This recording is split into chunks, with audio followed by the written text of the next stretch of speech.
ইনশাআল্লাহ আজকে আমরা সূরা হুমাযা নিয়ে আলোচনা করব। প্রথমে আমরা জেনে নেব এর আগের সূরাটির সাথে এর কি সম্পর্ক রয়েছে। এর আগের সূরাটি হচ্ছে সূরা আসর। আসলে এখানে তিনটি সূরা আছে যেগুলো একটি অপরটির সঙ্গে গভীরভাবে সম্পর্কিত। সেগুলো হলো সূরা তাকাসুর, এরপর সূরা আসর, এরপর শেষে হুমাযা। এই তিনটি সূরা একটি অপরটির সঙ্গে গভীরভাবে সম্পর্কিত। সূরা তাকাসুরের মূলভাব হচ্ছে আল্লাহর পক্ষ থেকে এমন একটি অভিযোগ বা একটি ঘোষণা, তা হলো মানুষ বিভ্রান্ত। মানুষ মূলত বিভ্রান্ত, আর এদের বিভ্রান্তি কেবল শেষ হয় কখন? যখন তারা কবরের দিকে যাত্রা শুরু করে। হাত্তা জুরতুম আল মাকাবির, তাই না? ততক্ষণে বেশ দেরি হয়ে গেছে। সুতরাং মূল কথা হচ্ছে বিভ্রান্ত হয়েও না, জেগে ওঠো, কারণ এখনো সময় আছে আর তোমার সময় শেষ হয়ে আসছে। আর এটাই হচ্ছে সূরা আসরের মূল শিক্ষা, ওয়াল আসর ইন্নাল ইনসানা লাফি খুসর। কিন্তু তুমি যদি সময়কে কাজে লাগাতে না পারো, তাহলে বাকি থাকে কি? বিভ্রান্তি। আর এর সবচেয়ে ভয়ঙ্কর দিকটি এই সূরায় বর্ণনা করা হয়েছে। তাই যেহেতু এটা এই তিনটি সূরার ক্রমান্বয়ে বর্ণনা এসেছে, তাই এখানে আরো কিছু বিষয় আছে।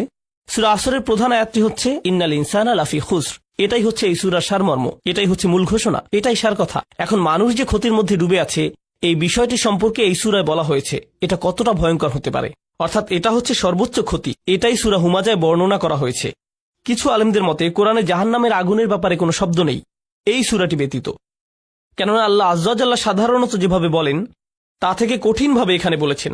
নির্দিষ্টভাবে বললে তিনি বলেছেন নারুল্লাহ। দেখুন, তিনি যখন বলেন নার, আগুন, এটা দিয়ে বোঝানো হয় জাহান্নাম, নারী জাহান্নাম, তাই না? কিংবা আযাব আল হারিক, আযাব আস সাঈর, এগুলো সবই একই জিনিস, তা হলো জাহান্নামের আগুন। কিন্তু যখন আল্লাহর সাথে কিছু সম্পর্কিত করা হয়, তার মানে এই বর্ণনাটি সবকিছুর ঊর্ধ্বে। এটা অনেকটাই এমন, ধরুন আমি যদি আগুন জ্বালাই, আমার জ্বালানো আগুন বনাম এমন একজনের আগুন জ্বালানো যে আমার চেয়ে আগুন ভালো জ্বালাতে পারে। কিন্তু এখানে আল্লাহ বলছেন কার জ্বালানো আগুন? আল্লাহর। তার মানে এখানে এমন আগুনের কথা বলা হচ্ছে যার কোনো তুলনা হয় না।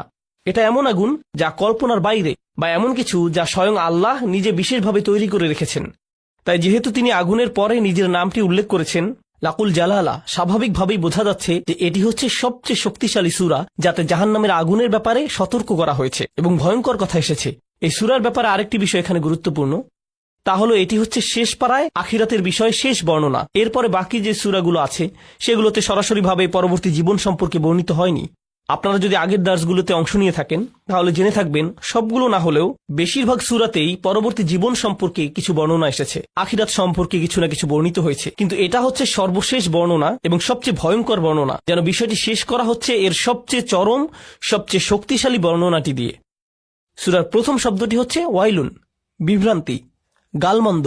এর আরো কিছু অর্থ আছে, আমরা পরে এই নিয়ে বিস্তারিত জানব। তবে তার আগে আপনাদের জানিয়ে রাখছি, এই শব্দটি কোরআনে ২৭ বার ব্যবহৃত হয়েছে, আর একটি সূরায় সেই ২৭ বারের ১০ বার এসেছে।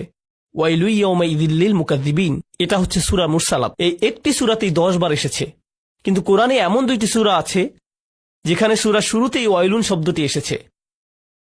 একটি হচ্ছে ওয়াইলুল লিকুল্লি হুমাযাতিল লুমাযা, অপরটি হচ্ছে ওয়াইলুল লিল মুতাফফিফিন। মজার ব্যাপার হচ্ছে দুইটি সূরাতেই আল্লাহ আযযা ওয়া জাল্লা মানুষের অসৎ ব্যক্তিদের বিষয়ে বলেছেন। এই সূরায় পরিষ্কারভাবে এটা এসেছে, আল্লাযী জামআ মালান ওয়া আদ্দাদা, সে ধন সম্পদ জমায় আর প্রতিনিয়ত গুনতে থাকে, আরও সম্পদের প্রস্তুতি নিতে থাকে। অপরদিকে আল্লাযীনা ইযা ইকতালু আলান নাসি ইস্তাওফুন ওয়া ইযা কালুহুম আও ওয়াযানুহুম, তারা যখন ক্রেতা হয়, তারা কোনো পণ্য কেনে, তারা চায় যেন সবচেয়ে কম টাকায় নিতে পারে, কোথায় কম মূল্যে কেনা যায়, বেশি মুনাফা পাওয়া যায়, যেন ১ টাকাও বাকি না থাকে। কিন্তু যখন তারা কিছু বিক্রি করে আর অন্য কেউ তা কেনে, তখন তারা তাদেরকে প্রাপ্যের চেয়ে কম দেয়। তারা চায় যেন তাদের ক্রেতা কম পায়। আলা ইয়াযুন্নু উলাইকা আন্নাহুম মাবউসুন, এই লোকটি কি জানে না, সে কি ভাবে না যে তাকে আবার পুনরুত্থিত করা হবে? তাহলে আগের আয়াতেও শুরুতে ওয়াইলুন এসেছে, এই আয়াতেও শুরুতে ওয়াইলুন এসেছে, ভ্রান্তি এবং গালমন্দ। তাহলে এটা হলো এই দুইটি সূরার